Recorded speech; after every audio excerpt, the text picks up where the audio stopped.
Spider-Man Across the Spider-Verse is the sequel to the much beloved Spider-Man Into the Spider-Verse.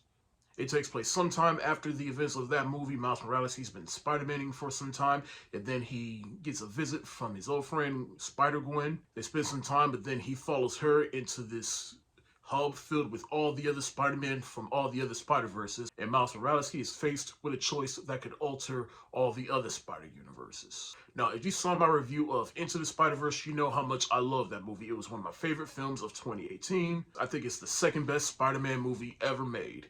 And is this film as good, if not better than the first film? I have to let this movie marinate with me some time, but as of right now, this movie is just as good as that first film, because they just step it up in every way possible. I think the best way to describe this movie, I thought Corey Coleman from Double Toasted described it perfectly. It is Roger Rabbit meets Empire Strikes Back, because this really is a second chapter in what could be a good trilogy. Because as we all know, this movie is basically two parts. Part 3, which is called Beyond the Spider-Verse, is coming out next year. But this film, this is definitely the second chapter, and it shows. In fact, Fast X, that's how you end on a cliffhanger. But a lot of people are surprised it took 5 years to make this movie. It was supposed to come out last year, but they pushed it back to this year just so that they can get the animation right. And this movie was definitely worth the 5-year wait, because you see so many different art styles in this movie that if it took that long just to get what we got with the animation on display in the movie, then that 5 years was definitely worth the wait. And the voice acting is even better in this film. I mean, Shamik Moore, he continues to kill it as Miles Morales. Haley Steinfeld gets a little bit more to do as the voice of Gwen Stacy. In fact, there's a little bit more emphasis on her character and how she factors into the overall story. Jake Johnson returns as Peter B. Parker, and he has a little daughter, Mayday. There's even a little bit more emphasis on Miles Morales' parents, specifically his mother, voiced by Laura Luna Velez, and I just love what they do with her this time around in this film, and the relationship between her and her son Miles. Some newcomers in terms of voice acting includes Oscar Isaac in like his third Marvel character right now, but he plays the voice of Spider-Man 99, and he's basically the leader of this spider community and trying to make sure the Spider-Verse is correct and in check. Issa Rae plays Spider-Woman, but among all the other spider people in this movie, there's just a lot of Easter eggs that it doesn't overtake the movie, but once you see them, you're just like, hey yo, I recognize that, I recognize that. In fact, there's a certain cameo in this movie that I won't spoil, but once you see it, once I saw it, I was just like, yo, they really did that. Again, I'm not gonna spoil it, but his stage name rhymes with Wildest Casino. But amid all the Easter eggs and fan service, this was still a really good movie. And plus, I just love how this story is structured. I mean, the first half of this movie is centered around Miles Morales and some of Gwen Stacy and their different realities. And then the second half, that's when it really goes into all the Spider-Verse stuff. And then by the end, it all makes sense and it all comes back around. And by the end, the way the movie ends on a cliffhanger, I'm just really excited for part 3 now. Like, I want that now. But overall, Sony, Phil Lord, and Chris Miller, they really put their foot into this sequel. And I'm going to give Across the Spider-Verse the hands up emoji, because it is a masterpiece. Transformers Rise of Beasts is the 7th live-action Transformers movie. It is the sequel to Bumblebee. It takes place a couple of years after that film, and it takes place in the early 90s. Optimus Prime and the rest of the Autobots, they team up with the Maximals against Scourge, who is working with Unicron. Not really a spoiler, they said it in the trailers. But they have to stop Scourge before Unicron decimates the Earth. And along for the ride are 2 human characters, Noah and Elena. Now, to give a little background, my first exposure to the Transformers was the Beast Wars. In fact, anybody who grew up in the 90s knows of the Beast Wars. It was one of the few cartoons out there that utilized 3D animation at the time when 3D animation was relatively new at the time. But I always thought the Beast Wars was cool, just watching animals turn into robots. Before that, it was Transformers turning into vehicles. And ever since that first live-action Transformers movie, I've always wondered when they were going to tackle the Beast Wars. And now they finally did it, and I'm here to report that it was a pretty fun movie, though it's not without his flaws. Now, for a long time, the Transformers movies were directed by Michael Bay until Bumblebee, which was directed by Travis Knight, and now this film is Thank God, not directed by Michael Bay. It is directed by Stephen Cable Jr., who is known for directing Creed 2. And even though it's not my favorite within the Creed series, let alone the Rocky franchise, it's still one of my favorites. And I thought Stephen Cable Jr. did an excellent job with that movie, and I was curious how he was going to tackle this film, especially on this big a budget. And I'd say he did an excellent job. But what I loved about this movie is it was just straight up fun. Like, this is a Transformers movie everybody wanted. You could tell what the action was. The action was action packed. It had human characters that you actually cared about. The Transformers are awesome, and watching the Autobots interact with the Maximals was cool in itself. Now, the human characters, Noah and Elena, are played by Anthony Ramos and Dominic Fishback, who are two actors that I'm keeping a close eye on, because Anthony Ramos, he is a Hamilton alumni, and he's been in some things here and there, but I'm curious to see where his career trajectory goes. And Dominic Fishback, after watching her in Swarm, I'm definitely keeping a close eye on her. I think she's a great up-and-coming actress. And of course, Optimus Prime and Bumblebee, they're in the movie along with a couple of newcomers, some of them played by voice actors that I didn't even realize were in this, such as Mirage, played by Pete Davidson. And I gotta say, I like him. I'm not saying I never liked Pete Davidson, but I just like him more as a robot. Lisa Koshy, she plays the voice of one of them. And then, as for the Maximals, I say they did an excellent job adapting the Beast Wars onto live action. You got Ron Perlman playing the voice of Optimus Primal, Michelle Yeoh playing the voice of Air Razor. Got Rhinox and Cheetah. Cheetah being my favorite because I actually had the Cheetah Transformer growing up. As much as I really enjoyed this movie, and I really did, like, this is probably one of my top 2 favorite Transformers movies, but it does have problems, such as the Maximals. They were present in the movie, but for a movie it's literally titled Rise of Beasts, I just wish we had more time with them and knowing more about the lore of them. But when you do see them in action and when they do transform, it is the coolest thing ever, though. Really, that whole final battle was just cool in itself. And I wish we got to learn more about the Predacons. In fact, the Predacons are really almost non-existent in this movie. And though I am grateful that this movie isn't as long as the Michael Bay Transformers movie, the 2-hour runtime is a bit timid. But I guess the only reason they did that is because they know what this is. This is kind of like an episode of the TV show, so it's just like, ain't no use of stretching this out, which I do appreciate, but you could have just given us just a little bit more time, though.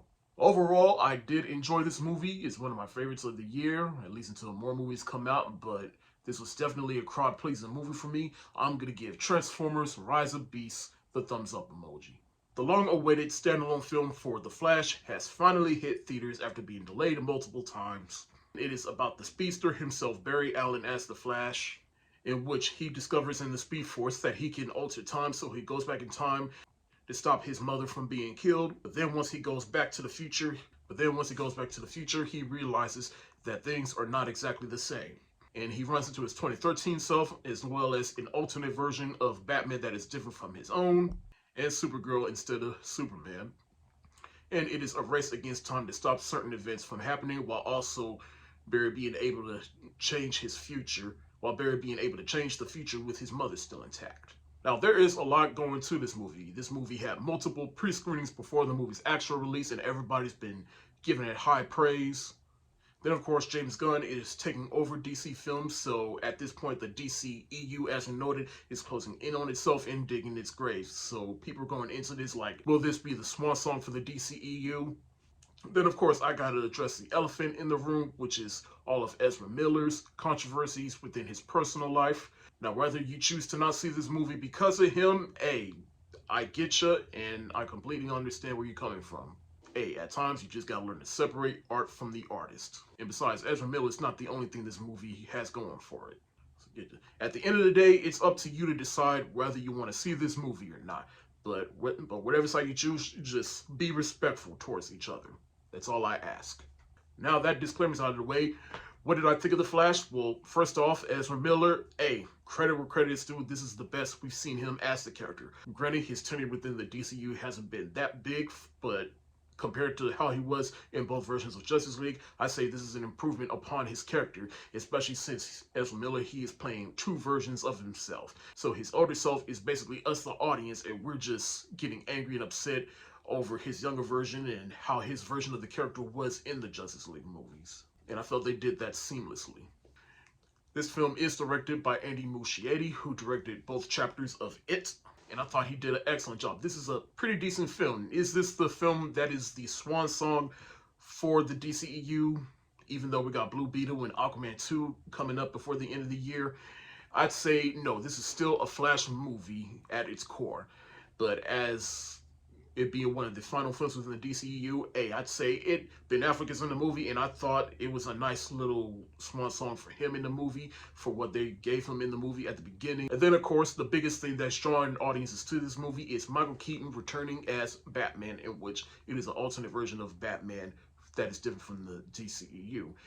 Now, Michael Keaton, he slipped right back into this role, and it's cool that they use stunt work and visual effects to have his version of the character do things that he wasn't able to do in the Tim Burton days.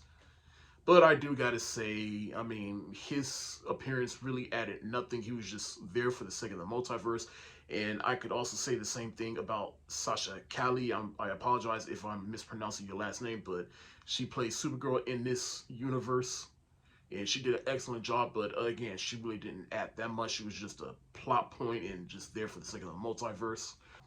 There are a lot of cameos in this movie, some that you will either halfway roll your eyes out, or some that even if you follow DC's history or history of DC movies, it'll make you go, yo, they really just did that.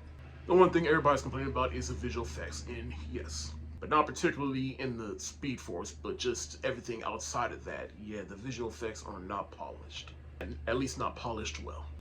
In the end, this was still a fun movie, and I just think people hyped this up to be bigger than it actually was. If they haven't done that, then the box office results of this movie will be maybe slightly higher, but hey, I still walked away from this movie feeling like I had fun, unlike Shazam! Fury of the Gods, in which I walked away from that movie just feeling a little bit underwhelmed. And compared to some of the other things within the DCEU, it's definitely one of the best. So, hey, credit where credit's due. I'm gonna give The Flash the thumbs up emoji. Last week, the day after Juneteenth, I finally saw The Blackening, which after watching all the trailers, I was anticipating this. It is about this group of friends that get together after 10 years. They go to this cabin to celebrate Juneteenth. They come across this board game called The Blackening, in which they have to answer a bunch of questions related to black culture. And if they answer incorrectly, one of them dies. And so they spend the majority of the night trying to survive and make it out of this situation, while also having their blackness tested. Now, like I said, I saw the trailers for this, and I was instantly curious to see how this would turn out, because this could be a lot of things. This could go surprisingly great, or it could go horribly wrong.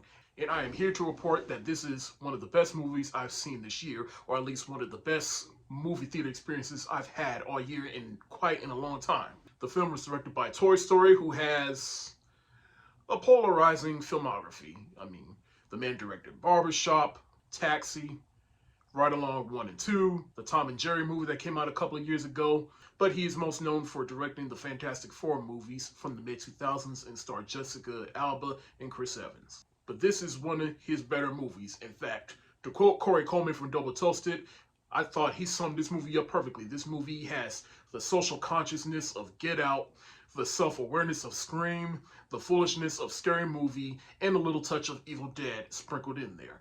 And that is exactly the best way to describe this movie. And if you go into this movie thinking it's a horror movie, it's really not. It's more so a comedy. It's a horror comedy. Which, if you did not get that from the trailer, then I don't know what to tell you. But I really mean how this was one of the best theater experiences I've had in a long time, because I'm watching with other black people and I'm just sitting there having a good time, and there are more than a few moments where I just bust out laughing. The cast of this movie is perfect. You have Antoinette Robertson, Man-Boy from Snowfall, Boo Boo Kitty from Empire, X Mile, the actor that plays the black-white dude. He's basically the actor from Coming to America. I did not realize that was him until I looked up the cast. I'm like, oh wow. But everyone had a role to play, and they all played their roles perfectly. And the jokes were definitely on point. The movie was well paced. There was not a dull moment, and it is unapologetically black. And looking back on it a week later, I'd say this is a perfect movie. But if I had any slight gripes, I'd say the reveal of who the killer is, I kind of didn't expect it, but at the same time, it's just one of those reveals where I'm like, oh, so it was him the whole time. Okay. But it still doesn't change the fact that I had a great time watching this movie. It was funny from start to finish. It was unapologetically black from start to finish. One of the freshest movies I've seen in a long time. It is definitely one of my favorites of the year. I'm going to give The Blackening the hands up emoji because to me, this movie is a masterpiece.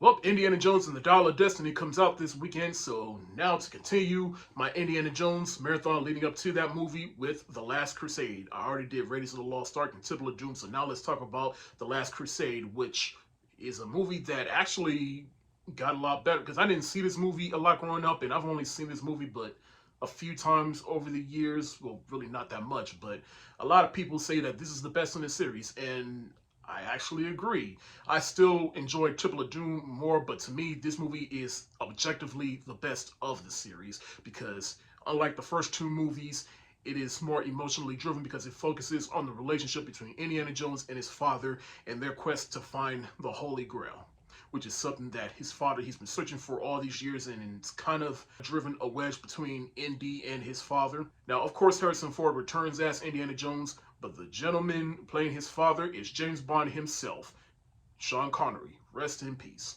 And I just love the dynamic and chemistry between the two of them. You believe that they're a father and son, and you believe that there's a wedge between the two of them, and that these two have to come together to find the Holy Grail, while also it brings them both closer together. And that scene during the climax of the movie where he's trying to save Indy, and Indy's father, he's just like, let it go, Indiana. Like that is cinematic gold right there.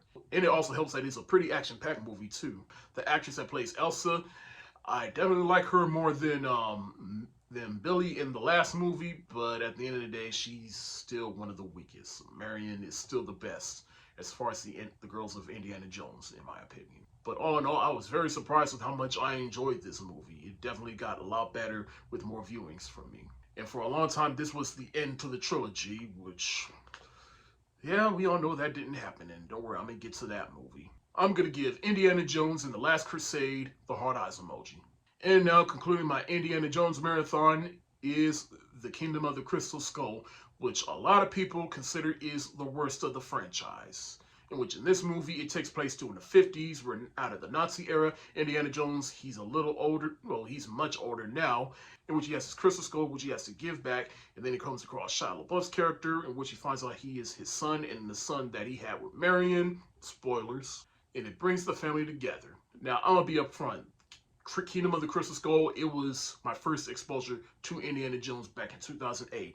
Prior to watching that movie, I did not see any of the original trilogy until my dad, he came home one day and he bought the original trilogy on DVD. I sat down, watched them, and thought, these are some fine pieces of cinema right here. Now, I'll admit, they're not my favorite movies of all time, but I do appreciate their impact on cinema, and I do like how these movies are made, shot, and the collaboration between George Lucas and Steven Spielberg made these movies what they are. But as for Kingdom of the Crystal Skull, I understand the criticisms about this movie, but at the same time, I feel like people kind of overreacted. Like, this movie is not as bad as everybody makes it out to be. The way I feel about this movie is the same way I feel about Live Free or Die Hard. If you took the Die Hard name off of it, you could pass it off as a fun little action film. And that's how I feel about Kingdom of the Crystal Skull. If you took the Indiana Jones name off of it, you could pass it off as a fun little adventure film. But even still, I feel like it's still on brand with Indiana Jones. I just feel like people are just not used to seeing Indiana Jones in a context that their brains just won't allow them to accept. That being said, this movie still has flaws. Like, this movie is clearly made in 2008. It was shot on a green screen. The visual effects at times do not hold up. There's that infamous nuke the fridge scene, which a lot of people had a lot of issues we were talking about. There's no way Indiana Jones could survive that, to which I'm like, of all the things Indiana Jones went through and survived in the original trilogy, this is what y'all draw the line? And of course, I gotta talk more about the cast. I mean, Indiana Jones, he slipped right back into the role decades later, and it worked, especially in this context. Shia LaBeouf, I mean, I don't think he was bad, but I guess to me, he was less annoying than he is in some of his earlier movies. In fact, I think he's pretty competent. Karen Allen returns as Marion, which I thought was a welcome addition. She definitely slipped back right into the role. Kate Blanchett plays basically the villain of the movie. And she was fine, she was serviceable, but she was just there to move the plot along. But of course, the thing that everybody has issue with in this movie is aliens, which, I mean, this takes place in the 50s. This takes place in the 50s. We're way past the Nazi era. We're in the German era. So it's just like, and aliens was a thing during the 50s. So it's just like, and I still feel like it's still on brand with Indiana Jones. So, like, am I missing something? Help me out here, people. Look, is this the best of the Indiana Jones movies? Obviously, no. But is it as bad as everybody makes out to be? I don't think so. So, therefore, this is going to be a hot take when I say that I'm going to give Indiana Jones and the Kingdom of the Crystal Skull the thumbs up emoji. Indiana Jones and the Dial of Destiny takes place 10 years after the events of Kingdom of the Crystal Skull, in which we meet a 70-year-old Indiana Jones played by 80-year-old Harrison Ford. He's old, he's tired, life is moving on without him, things are not looking good between him and his family. But then his goddaughter, played by Phoebe Waller-Bridge, comes in and she tells him about this dial that he has kept for years, and they go on an adventure. Now, if you've watched my review of the first 4 Indiana Jones movies, you know how I feel about these movies, and so I went into this movie with tempered expectations because, of course, the original Indiana Jones trilogy, cinematic masterpieces. Kingdom of the Crystal Skull is not as bad as I think everyone makes it out to be, but at the same time, it's still the weakest of the 4. And so with this one, is it basically a huge apology for Kingdom of the Crystal Skull, and also keeping spirit with Indiana Jones and the vibe from the original trilogy. Yeah, I don't think this was it. Now, I'm not saying this was a bad movie, but at the same time, I feel like this movie was really made out of obligation for Lucasfilm. I feel like they did what they did with Star Wars, and Star Wars is starting to slow down, and then they're like, well, what else Lucasfilm got? Oh, we got Indiana Jones? Okay, make that movie. I don't care how old Harrison Ford is. Get him back in the jacket and fedora. And I really mean this. This film just left me feeling kind of hollow. Like, this series really should have ended with either Last Crusade or even Kingdom of the Crystal Skull, because here, now, thinking about it, given a couple of days, I kind of understand the movie just a little bit better, but at the same time, this movie really didn't do anything to justify its existence. Now, granted, the first 10 minutes of this movie, it does feel like classic Indiana Jones, but everything else after that, it just kind of dragged on a little bit. You get a couple of fun action set pieces here and there. I'd be lying if I didn't say I was entertained by those set pieces. Harrison Ford, as Indiana Jones, to his credit, still has it as Indiana Jones. And even the scenes where they de-aged him, it looked convincing enough, but that's partially because most of the time they de-aged him, he was in the dark, so they could easily hide it. But hey, it was still effective. Phoebe Waller-Bridge, I've heard a lot of criticism about her, that she's just another Rey Skywalker, just another strong female character that overtakes the movie and makes the male hero look like a wimp or whatever, and I'm here to tell you that is not it at all. Whatever you hear about this character and the actress, just stop, alright?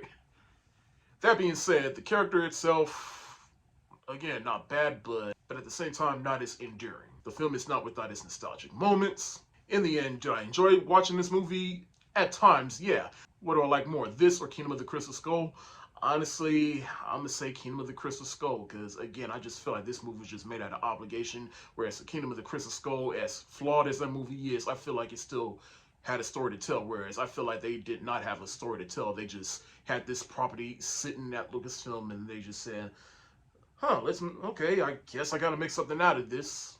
And they really didn't have to. Like, just for right now, I'm a little conflicted about this movie. I don't know how I'm gonna feel about it later. I don't know how I'm gonna feel about it after rewatching it a couple of more times. And it's hard to tell what the legacy of this movie will be like years from now. But for right now, my opinion on this movie might change somewhere down the line, either for better or worse. But for right now, I'm just gonna give Indiana Jones and the Dial of Destiny the shoulder shrug emoji.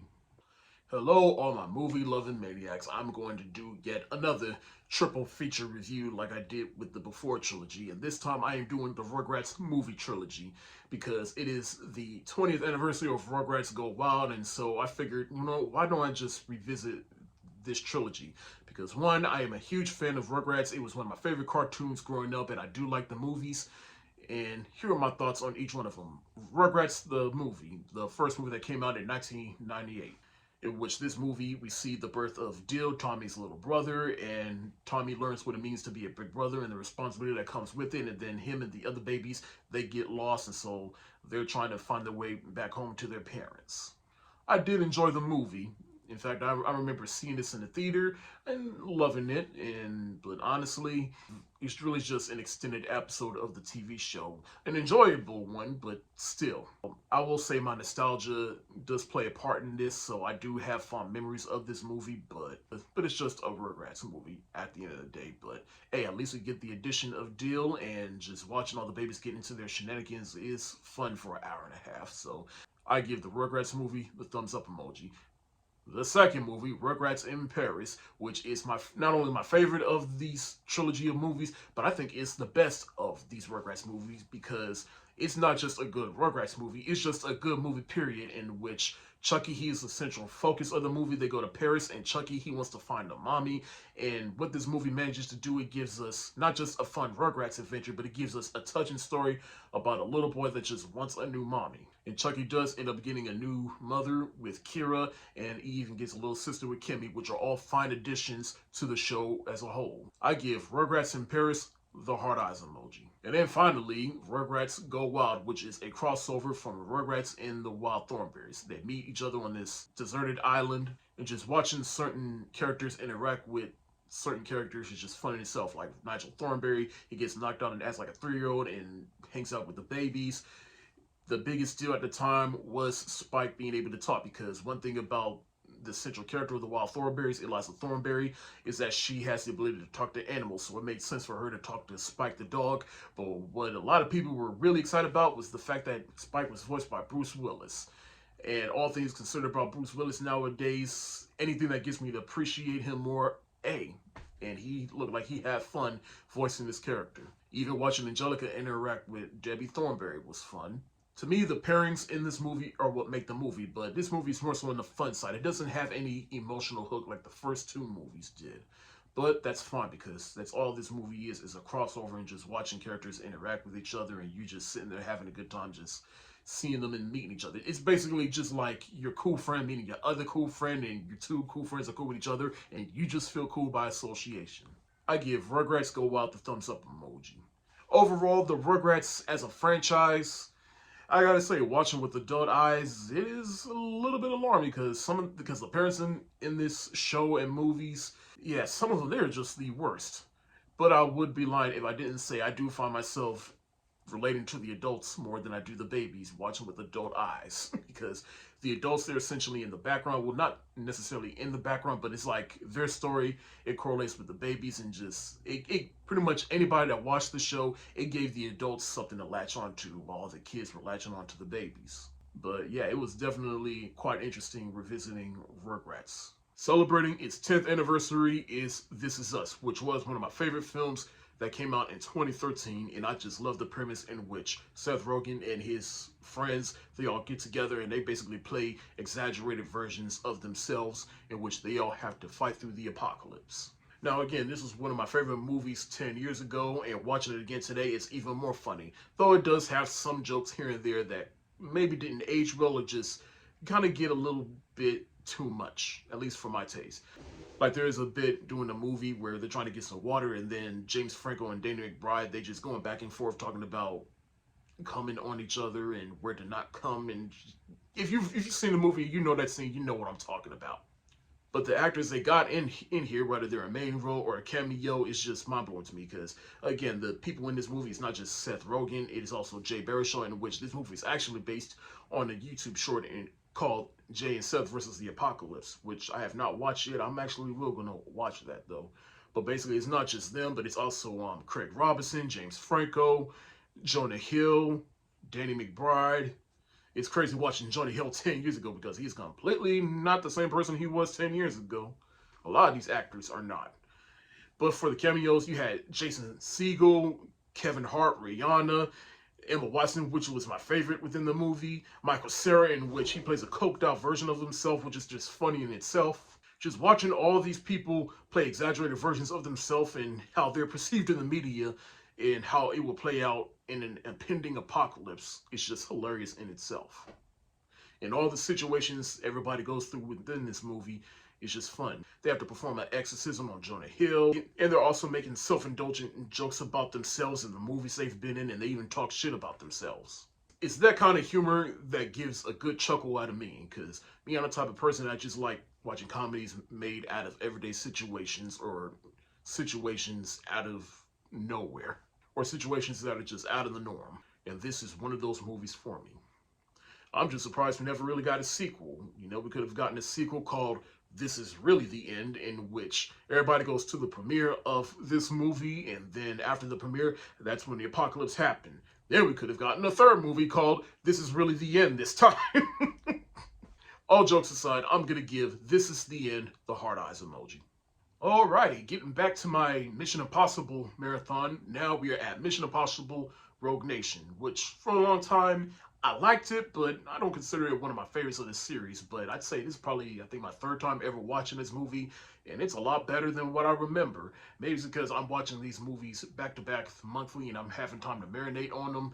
And I appreciate this movie for what it was, because this movie was basically Civil War. I mean, I'll admit, one plot thread I noticed throughout most of these movies is that Ethan Hunt, he gets disavowed from the IMF, and so now he's on the run, and everybody's out to get him. But particularly in this movie, this was basically Marvel Civil War before Marvel Civil War, in which the CIA, the feds, they're trying to disavow the IMF, thinking that they're obsolete. And then you have Jeremy Renner's character returning from Ghost Protocol, trying to argue like, look, our efforts have not been perfect, but the Savior's hands are basically still our own. But Ethan Hunt, he is on the run, and he also gets helped by Ilsa Faust, Rebecca Ferguson's character, who I thought was a welcome addition, and she's one of my favorite working actresses working right now. I've seen her in other things, and like she's a very diverse actress. You got the usual suspects like Simon Pegg returning, Ving Rhames returns and has a bigger role than he did in the last movie. Jeremy Renner, as I mentioned earlier, Alec Baldwin, he's the head of the CIA and trying to basically just continue the IMF. And of course, I gotta talk about the action, which is always a highlight of this movie. I mean, this big set piece in this movie was Tom Cruise hanging off the plane, in which that really was actually him hanging off the plane. But my favorite set piece in this movie was when they were on the road on the motorcycle. Like, I was on the edge of my seat just watching that. And of course, just like any other Indiana Jones movie, they get a new director, which is Christopher McQuarrie, who, unlike directors like Brad Bird, J.J. Abrams, Brian De Palma, or even, what's his name from Mission Impossible 2? I forgot, I'm sorry. But I feel like Christopher McQuarrie, he did a good job with this movie, but he just doesn't have the voice that the other directors have had. And while I enjoy Mission Impossible Fallout, I kind of wish they had found a different director, because he just doesn't have his distinctive voice. And the fact that they brought him back for Dead Reckoning Part 1 and by proxy Part 2 just further confirms that, in which all these Mission Impossible movies are starting to look the same. But regardless, I still enjoyed Rogue Nation, and it's a lot better than what I remember. I enjoyed this a lot more. I'm going to give Mission Impossible Rogue Nation the hard eyes emoji. After rewatching the Rugrats movie trilogy, I finally sat down and watched The Orange Years, which is a documentary about Nickelodeon, its history, how they got started up, and their success. And really, this really is a great documentary, because this is essentially a celebration of Nickelodeon and all their success, and just watching everybody that worked at Nickelodeon Studios and the network and all the stars that worked on different Nickelodeon shows. It was just fun hearing them reminisce on their time on the shows that they were at, like Kenan Thompson, Kel Mitchell, Kenan and Kel. They were in the documentary. Drake from Drake and Josh was on there. The original host of Double Dare, he was on there. He was reflecting on his time at Nickelodeon. Even Melissa Joan Hart, Clarissa Knows It All, she was on there, and she was talking about her time on there. Of course, if you like me, if you grew up in the 90s, you grew up on the various Nickelodeon shows like Kenan and Kel, as I mentioned earlier, Rugrats, Hey Arnold, The Wild Thornberrys, SpongeBob, all that. No, but what I didn't know was how Nickelodeon started up, which was, it was a network for kids, and originally it was supposed to be kind of like a educational shows or whatever. But then someone came along, she became CEO, and she spoke to kids, and she asked them straight up, like, what does it feel like to be a kid? And she took that into consideration, as she manifested all those thoughts into the TV shows. And it all started out with these little game shows and live action shows, and eventually ventured off into cartoons. And just watching the evolution of Nickelodeon was just fascinating to me. Really, my only gripe about this documentary is that they didn't talk about the later years, which were the 2000s and beyond, which I kind of understand. There's still history is still being written with Nickelodeon at this point, but hey, still a documentary sequel along the line. I mean, after all, remember Nickelodeon? They had they made that time capsule in 1992, and it's not gonna get open until 2040 something. So who knows? But as for this documentary, I give the orange ears the hard eyes emoji. I finally got around to watching Dungeons and Dragons Honor Among Thieves, which came out in March. I did want to see it, but I kind of let it slip under my radar because there are other movies I wanted to see, and then I had my short film. Just my life was just busy at the moment. I just said, all right, I'll just wait till I can stream this somewhere. And sure enough, I watched it. But it is about this thief and his crew. They do a job in which they get sent to jail, and they break out and they try to come across this artifact so that they can get their freedom back, and so that he can also reunite with his estranged daughter. Now, real quick, up until last year, I had never played Dungeons and Dragons, nor had I had any interest in Dungeons and Dragons until one of my good friends got into it, and then he got the rest of us into it, and now we are in an ongoing campaign, and he found a way to make Dungeons and Dragons fun for us. And even now, I still don't consider myself a fan of Dungeons and Dragons, but I do enjoy playing it whenever we get together, and it's just a fun way for all of us to stay connected and, keep in touch. And so when I was watching this movie, I felt like I was playing the actual game. But on top of that, it was surprisingly just a good movie. This movie is really like a fantasy comedy, but it's also a good comedy. Like, the humor doesn't overtake the movie, unlike some movies. The cast in this movie, they all fit their roles perfectly, such as Chris Pine. He's the leader of this crew. Obviously, he's not the smartest person, but he ain't stupid, and he's the one that leads everybody. Michelle Rodriguez, she plays the tough brawler in this movie, and she has a relationship with someone smaller than her, which I thought was funny in itself, but she was good in this movie. Justice Smith, he plays the magic one, who is my favorite within the movie. Sophia Lillis, aka Beverly from It Chapter 1, she plays this shape-shifting wizard, which I thought was pretty cool. Everybody in this movie fit their role perfectly, and they were all good in their own right. And this movie was definitely made for D&D fans, and you can tell the directors, they put some care into this movie. Before this movie, they were known for the movie Game Night, which I thought was a pretty decent comedy. If you haven't seen it, I highly recommend it. I'd say the biggest negative I have towards this movie, it is a bit too long. Like, it's 2 hours and 15 minutes, and that's with credits. And for a movie like this, I feel it really did not need to be that long. So, which means the film just kind of felt padded out and slow at some parts. But once it got going, it got going. Overall, I enjoyed this movie. If you're a D&D fan, you will enjoy this. I'm going to give Dungeons & Dragons Honor Among Thieves the thumbs up emoji. Robots is a new romantic comedy that was released, I guess, a little over a month ago. It stars Shailene Woodley and Jack Whitehall, in which both of them are either lazy or con artists that have their own replica of themselves in the form of a robot. Jack Whitehall uses his robot replica of himself to pretty much play his work life and his dating life, while Shailene Woodley's character uses her robot replica of herself to con people and to get dates and to have sex with dudes that she doesn't want to. Now, I had heard about this film, and of course, I've known Shailene Woodley as an actress for quite some time. The Divergent movies, Suite of Life of American Teenagers, The Fault in Our Stars, and you get the point. Hell, even the show Big Little Lies, I thought that was a pretty decent show that she was in. So anytime she pops up in something, I'm curious to see where it goes. So anytime I see her pop up into something, I'm curious to see how she does in it. And I say this was a pretty decent film. In fact, funny. In fact, one of the funniest movies I've seen in a long time, if you ask me. The other thing I like about this movie is the world building, in which they did build robot replicas with AIs planted inside them to help do things for other people, but then they eventually made it too realistic looking robots. And it eventually became illegal to produce these type of robots.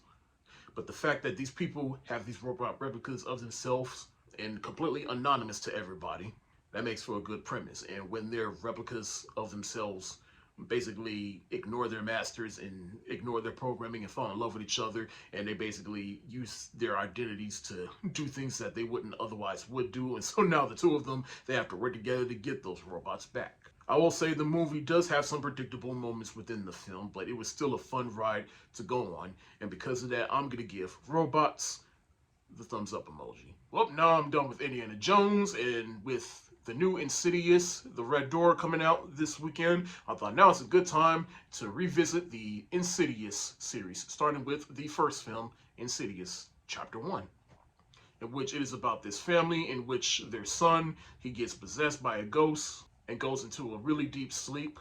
And apparently the boy has the ability to astral form his soul onto another realm. He spends some time in that world and he goes into this place called the Further. His body gets possessed. And so now the family has to go in there and get their son back. But it turns out his father, well, spoiler alert, it turns out his father, he's had this ability since he was a child, and so he has to be the one to go in there. Now, as for the series itself, and mainly this first film, I remember I watched this on Netflix 12 years ago for the first time and actually dug it. I haven't seen it since then, but I do generally like that movie and like some of the movies afterwards. But that's partially because of James Wan. I just love him as a horror director, and I like him when he branches on to do other things. But this and The Conjuring, this is James Wan's niche, and his ability to scare the shit out of people and make things creepy, and his ability to work with actors within this context is amazing, because you get great performances from Rose Byrne, who is a very diverse actress, and to see her in a horror film, she works. She plays to her strengths in this film. And Patrick Wilson, who is a frequent collaborator with James Wan, he works in this movie. I'll definitely say this is the best out of the series, and in terms of creepiness, we all know the one monster that's in that movie, everybody calls him Darth Maul because he kind of looks like Darth Maul, but yeah, scary as shit. Hell, even Ty Simpkins, who plays the possessed little boy and turns out to be the kid from Iron Man 3. And the actress that plays Elise, who would become a main player throughout this series, she is great in this film. This is definitely her series. I even love the score in this movie. It adds to the atmosphere and it just puts you on edge. Really, the only criticisms I have towards this movie is that the pacing does kind of slow down in the middle for a little bit. It does take a minute to get going, but once things really start to get going, it gets going. And the way it sets up the rest of the series, that is just chef's kiss right there, because it sets up a lot of cool other things. Now, I won't say this probably isn't the most original horror movie, but at the time, and even 12 years later, I'd say it's still a pretty fresh movie. I'm going to give Insidious the hard eyes emoji. Insidious Chapter 2 takes place directly after the events of the first film. Patrick Wilson's character, he goes into the Further to save his son, but then turns out something followed him, and now he is possessed, and he is trapped in the Further. And oh, spoiler alert, it turns out him possessed by the demon in the movie kills Elise. And so now everybody is working together to figure out what is going on and why the family is still being haunted, as well as save Patrick Wilson's character from the Further. Now again, just like the first movie, I remember watching this 10 years ago and thought it was pretty good for a sequel to the first film. It's not, I won't say it's not as scary, but I'd say the mystery aspect of it is what kept me going and interested in this movie. And one of the other cool things about this movie is that how it expands the world. You get to know the characters a little bit, and you know characters that know Elise. It goes further into Patrick Wilson's character's story and from his past and how he got possessed and how he learned these abilities. And Rose Byrne, she is really in distress in this movie. You really feel like this whole thing is not over and she is trying really hard to tell people. Of course, some people believe her, but her husband doesn't believe her. And so you really feel for her. Granted, is this movie as good as the first film? I'd say no, but it's still an entertaining film. It furthers the mythology. It definitely could have been worse, but it's definitely a great companion piece to that first film. I'm going to give Insidious Chapter 2 the thumbs up emoji. Insidious Chapter 3 is the third installment of the Insidious series, but it is also a prequel in which we follow Elise before she got killed. She's dealing with grief over her husband passing, and she comes across this family in which they just lost somebody. And the daughter, the oldest one, played by Stephanie Scott, she wants to communicate with the mother, so she seeks out Elise to try to reach out to her. That doesn't work out, and something else follows her, and the daughter gets possessed.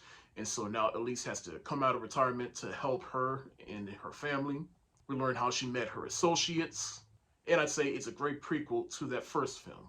I'd say the biggest gripe I have about this movie is that it's basically a possession movie, which we've seen millions of times and done dozens of different ways. But in the case of Insidious, it's still a worthy third chapter. Now again, the actress that plays Elise, she continues to prove why this is her series, and she is great as this character. She is so charismatic.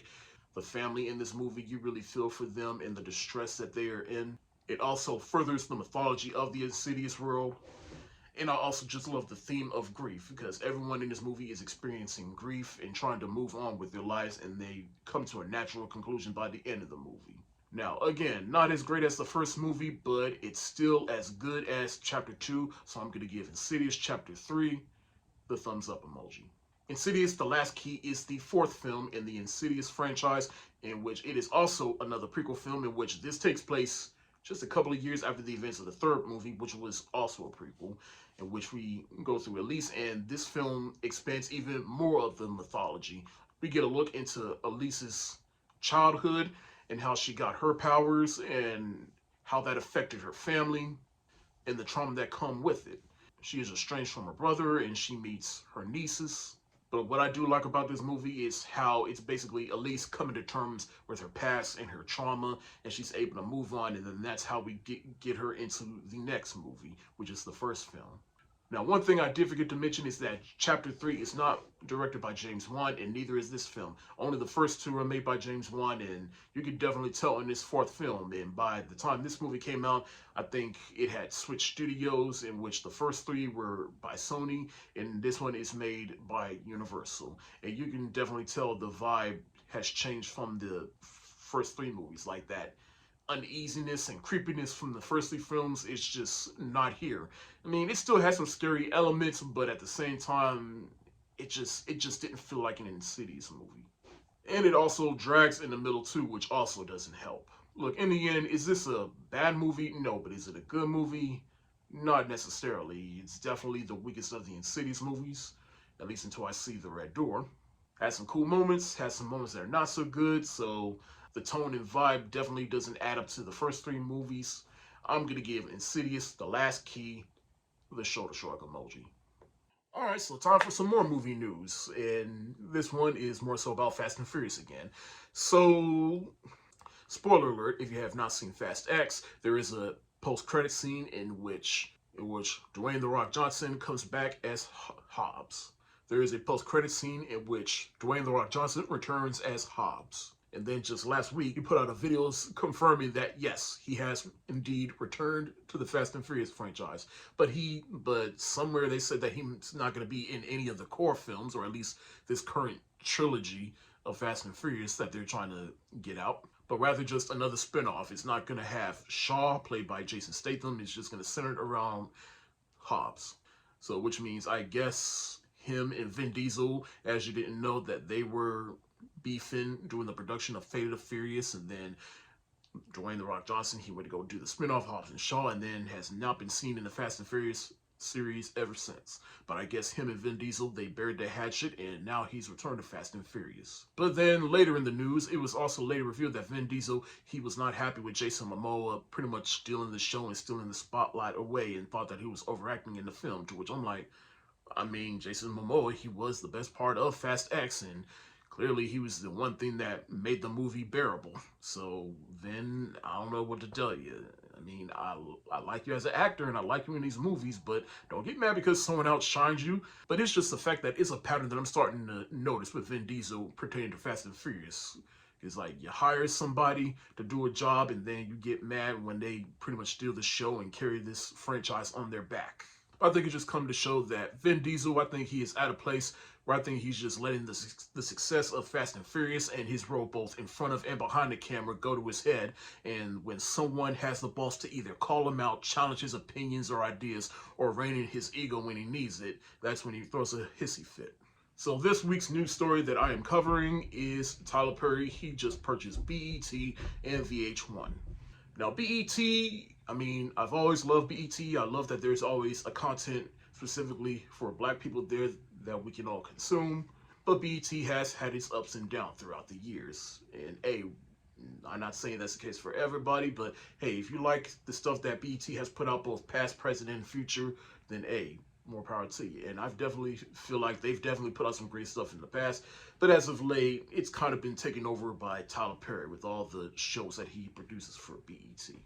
Now, I'll admit, I do have mixed feelings about Tyler Perry, but I've always loved and admired him as a businessman, and I've always loved his success story and what he's done to get to that success, and I commend him for that. And of course, there's his movies, plays, and shows in which, now, I've always said I felt his plays and shows are better than his movies, though his TV shows as of late have been debatable.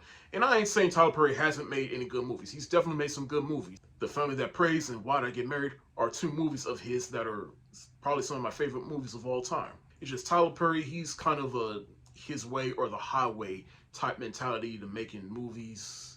It can be kind of a detriment to the quality of some of his work. But hey, again, if you like his stuff, then hey, more power to you.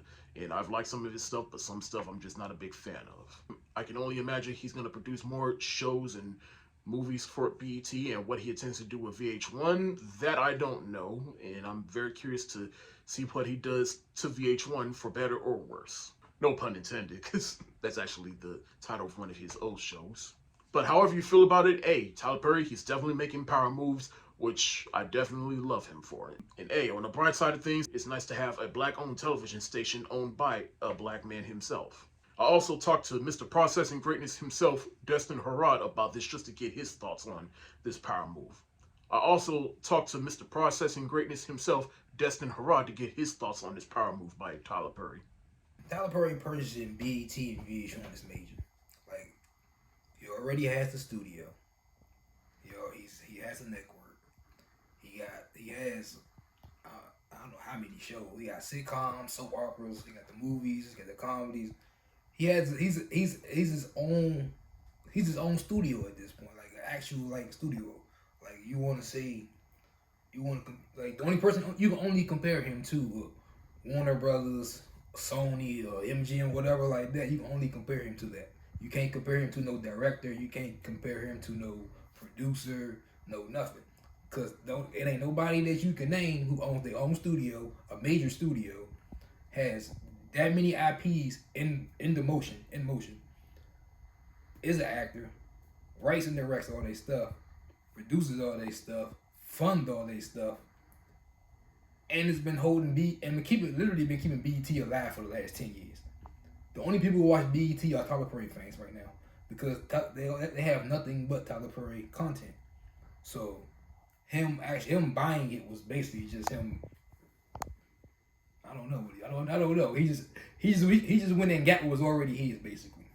Like it'll been weird for him to like sit back and watch somebody else buy the company that he's been basically keeping afloat.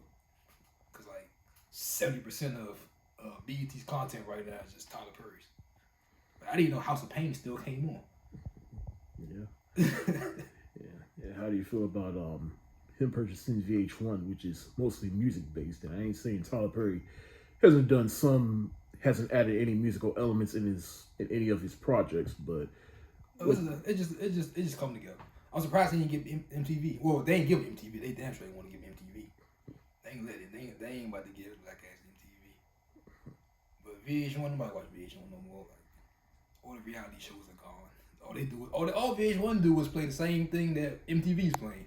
Like when it was on MTV, it's on VH1. But BT, VH1, MTV, it was all Viacom, like right, little situation. And he took that back from them, which is pretty good actually, cause we ain't got nothing. Like, we got the Power Universe, but that's on Stars. Nobody want to watch Stars, you know. So we got BT back. We can be like, yeah, black entertainment television. We can watch black soap operas. We gotta watch what's the Jones General Hospital and all that other stuff. He got like the Oval and all that other stuff.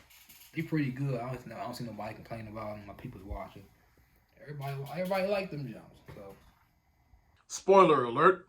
I don't really have no news story. I'm just gonna talk about a little spoiler from Transformers Rise of Beasts, and I'm specifically talking about the very end of the movie, in which it teases Transformers G.I. Joe crossover, which is something that I don't think a lot of people were asking for, but don't mind seeing anyway. Seeing that in the theater, I was like, oh, they're really doing this? And it's just like, huh. Well, let's just see how that turns out. I'm excited for it because it is a crossover that does make the most sense. But my only question is, are they gonna go to those earlier G.I. Joe movies from, what was it, 2009 and 2013, or are they gonna follow up with the Snake Eyes movie that came out a couple of years ago, or are they just gonna start from fresh and do a G.I. Joe reboot? I don't know how they're gonna do it, but I am excited if it ever happens.